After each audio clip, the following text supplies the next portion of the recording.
So welcome everyone to my presentation on the problem we all live with.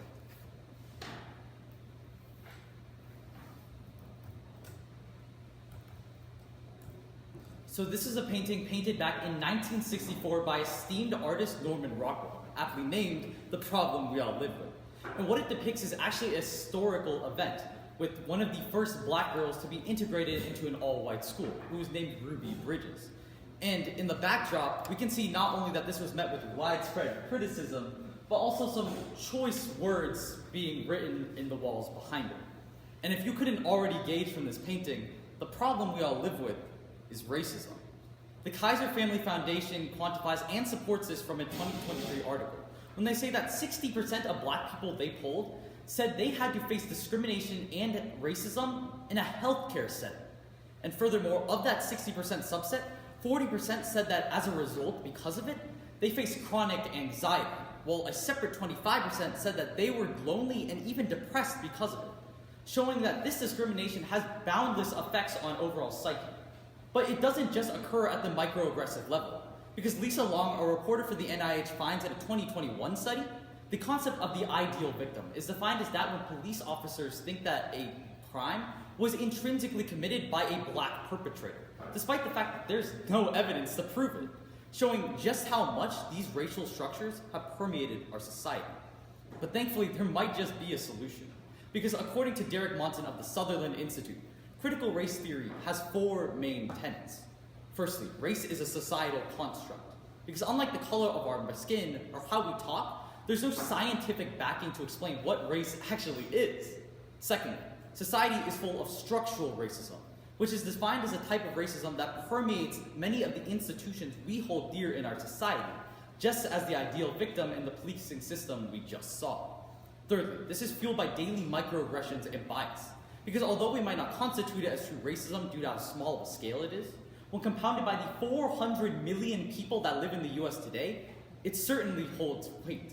And finally, white privilege has permeated, because although lawmakers try to act like it doesn't exist, not only does it exist, but it upholds the class systems we want to destroy.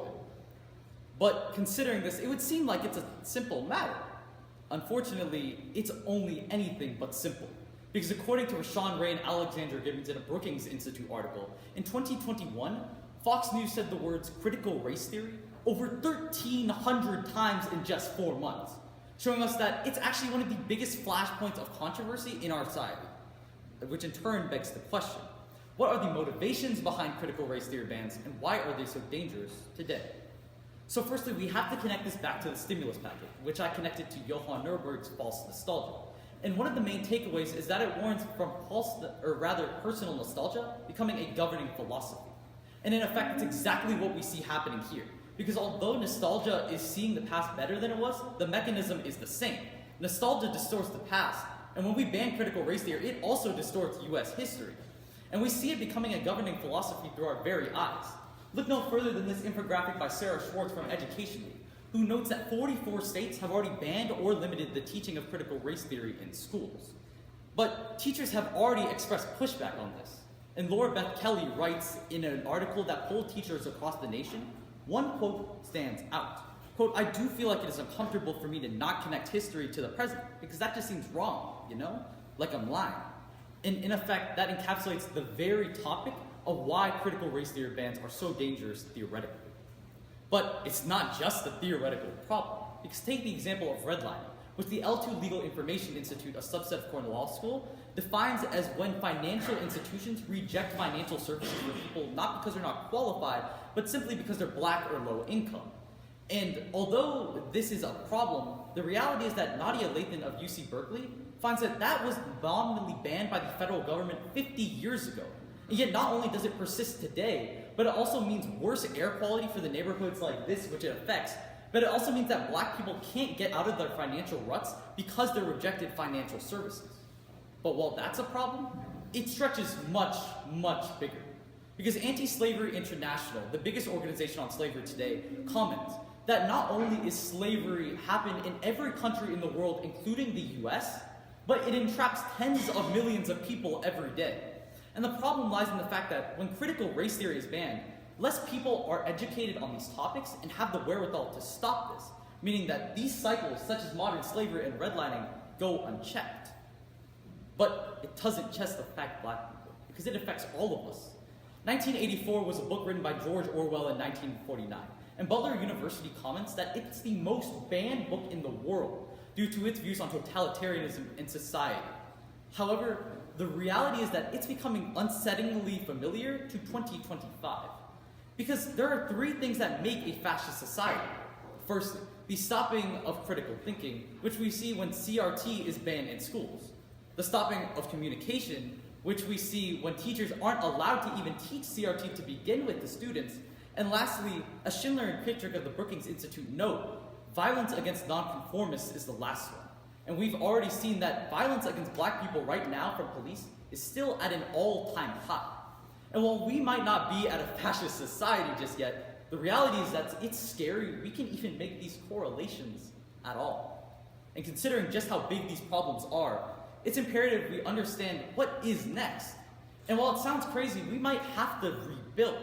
Because Lisa Horowitz of Pew Research Center finds in a 2023 article that 40% of all Americans think that all of these topics must be completely rebuilt in our society if we want to achieve racial equality. And furthermore, another 40% say that there has to be drastic changes.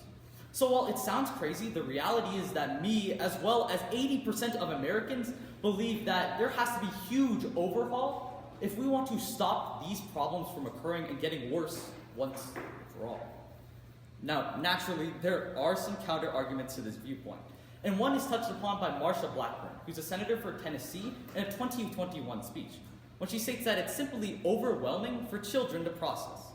Yet this is a classic case of rhetoric versus reality, because the reality is the fact that if they were truly concerned with protecting the kids, they would realize that banning CRT is much more dangerous towards the black kids it affects than it ever will be overwhelming to the white kids that they say they're trying to protect, showing that this argument just has no weight.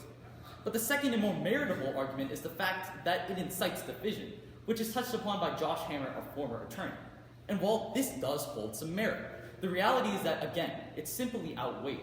Look no further than esteemed philosopher Tim Golden, who quotes in an argument from Truth Out, that as long as there's racism, there will be a need for critical race theory, showing us not only is CRT necessary and will continue to be necessary, but it's imperative right now, because banning CRT makes worse consequences than it can incite division. Maya Angelou once said, "Prejudice is a burden that confuses the past, threatens the future, and renders the present inaccessible." And we can see all three of those statements to be true in the context of racism. Thank you. Thank you, Sanam. Could you tell me if there was information that you needed that you couldn't find?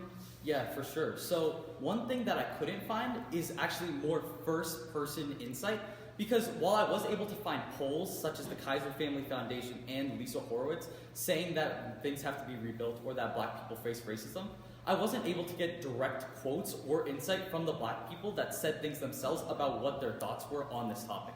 So that's something I think could have truly elevated it, because I would have gotten a more first person's perspective and we could have seen just how much it impacts them on a daily basis. Okay.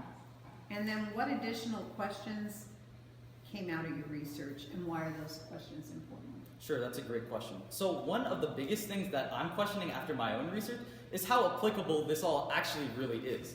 Because nothing has changed in the past few years. Critical race theory has always stayed the same, and yet we see more and more states that continue to ban it from their schools, no matter the fact that this is actually true. So while critical race theory does have good insights that we all need to learn, the reality is people just don't seem to care. And so one thing that I really am questioning after all of this research is how we can get other people who think that critical race theory is bad to see that that's simply not the case. And ultimately, a question arises of how we can actually move forward instead of just getting stuck at a crossroads. Thank you. Thank you so much.